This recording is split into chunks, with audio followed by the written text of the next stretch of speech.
تو یہاں پہ محیطن نہیں پڑھیں گے، محیطم پڑھیں گے، محیطم بل، با لام زیر بل، کاف کھڑا زبر کا، جو کاف ہے اس کے اوپر کھڑی زبر ہے، اس لیے ایک الف کے برابر کھینچ کے ادا کریں گے۔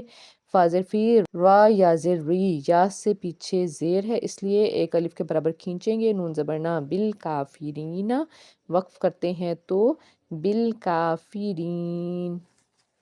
اب اس آیت مبارکہ کی ہم گرامر کرتے ہیں۔ سب سے پہلے کیا ہے، یہ جعلون، یہ کیا ہے، یہ فعل ہے، اور اس کا جو روٹ ورڈ ہے وہ ہے جیم عین لام، اور یہ باب الفتح سے ہے۔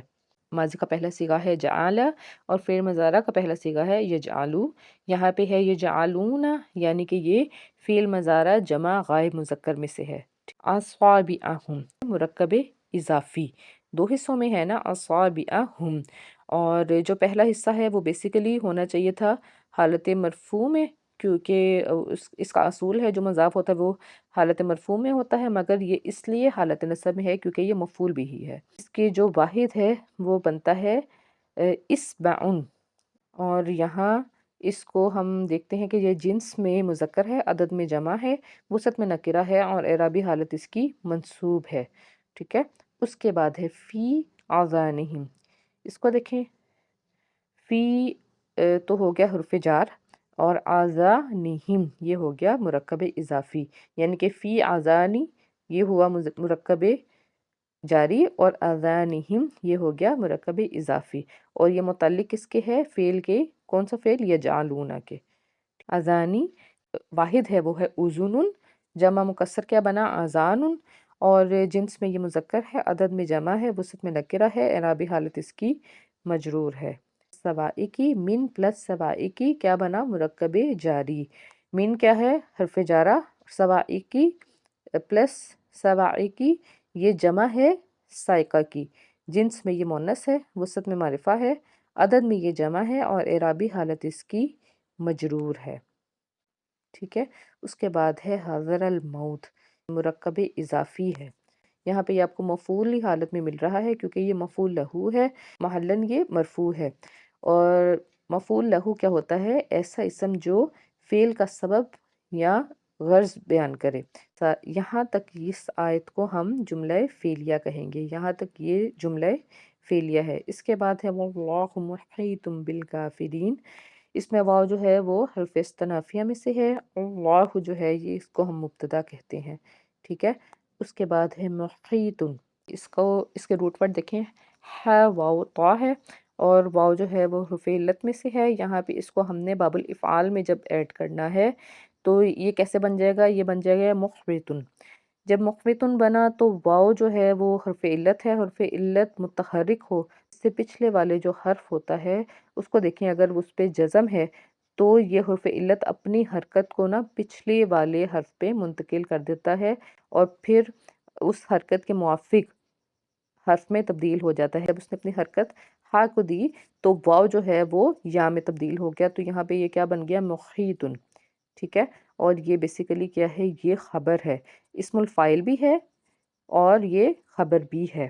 یہاں پہ یہ باب الافعال میں ہے، جب اس کو ہم نے باب الافعال میں ایڈ کیا تھا نا تو ماضی کا پہلا صیغہ کیا بنا تھا، احاط، اور فعل مضارع کا پہلا صیغہ کیا بنا تھا، یحیطن، اور جب فاعل واحد میں اس کے ساتھ، اور کیونکہ یہاں پہ یہ فاعل واحد کے ساتھ ہے تو اس کو کیا کہیں گے، محیطن، اس کا مطلب ہے گھیرے میں لینے والا یا گھیرے ہوئے۔ بعد ہے بالکافرین، اچھا یہاں پہ یہ بالکافرین جو ہے یہ مفعول بھی ہے، ٹھیک، اور مگر اس سے پیچھے با ہے تو اس کو ہم حالت جر میں بھی کہہ سکتے ہیں، اور متعلق جو ہے یہ مرکب جاری جو ہے با پلس کافرین، یہ کیا بن گیا، یہ مرکب جاری بن گیا، اور متعلق کس کے ہے، محیط ان کی۔ الکافر کی جمع کیا ہے، الکافرون، اور جمع سالم ہے، اور حالت جر میں یہ کیا بن گیا، الکافرین، ٹھیک ہے۔ جنس میں یہ مذکر ہے، عدد میں یہ جمع ہے، وسط میں معرفہ ہے، اور اعرابی حالت اس کی مجرور ہے۔ لفظی ترجمہ دیکھتے ہیں گرامر کے حساب سے، یجعلون کیا ہے، فعل، اس کا مطلب ہے وہ ٹھونستے ہیں۔ آگے اصابعہم، یہ کیا تھا، یہ مرکب اضافی تھا، اس کا مطلب ہے اپنی انگلیاں۔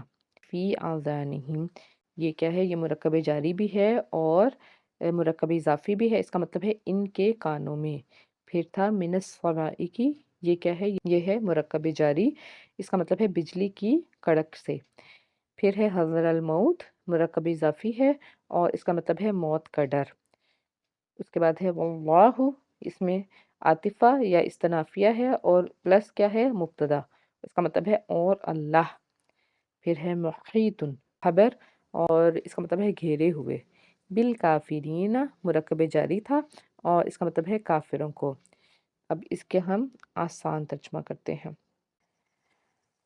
یجعلون، وہ ٹھونس لیتے ہیں، اصابعہم، اپنی انگلیاں، فی، میں، آذانہم، اپنے کانوں میں، من، سبب کے، الصواعق، بجلی کے کڑک کے سبب، حذر الموت، موت کے ڈر سے، واللہ، بے شک اللہ یا اور اللہ، محیط، گھیرے ہوئے ہیں، بالکافرین، کافروں کو۔